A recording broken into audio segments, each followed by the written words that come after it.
Der Hubert möchte beim Bretschneider einstehen, als Geschäftsführer von den seiner Borzen, aber das wird nix, weil er bei der Nacht nicht arbeiten, sondern schlafen möchte. Als Zwiefel möchte für Glansinger Gmor mit ihrer Partnergmor in Frankreich anbandeln und lernt schon ein Red auf Französisch für den einen Bürgermeister. Aber wie es noch zusammenkommt, stellt sie außer, dass das ein Hirsiger ist und mit ihrer schon im Kindergarten gewesen ist.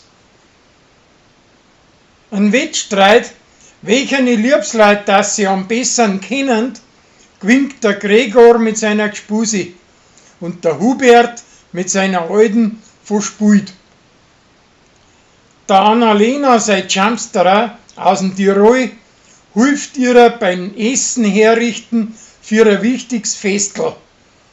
Das geht aber voll daneben und sie verliert eine geidige Kundschaft. Nachher möchte er ein Geschäft machen mit ihren selbstgemachten Soßen, aber da tut sie nicht mit. Der Hubert bildet ihm ein, dass er ein großartiger Heimwerker ist, aber dabei kann er nicht einmal einen Nagel advent reinhauen. Und zum Setzen von einem einzigen Diebe braucht der St. Martin einen ganzen Tag. Der Flori lart eine Cola in die Nudelsauce rein und das schmeckt extra gut. Er verrät seine Leute nicht, was er da rein hat, aber die Uri findet's außer.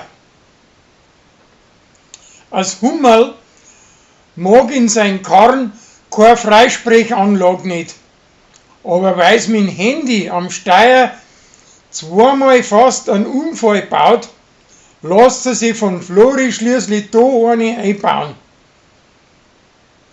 Der Christian und seine Spezi vergraben einer Gras an Holztass, aber die Waldputzer einer Hund bergt's auf und es wird weggeschmissen, ohne dass es aufkommt. Sein Spezi und einer Zulieferer werden aber von die Schande geschnappt und jetzt kommt ein Mike 4, dass sein Su da auch mit drinnen hängt.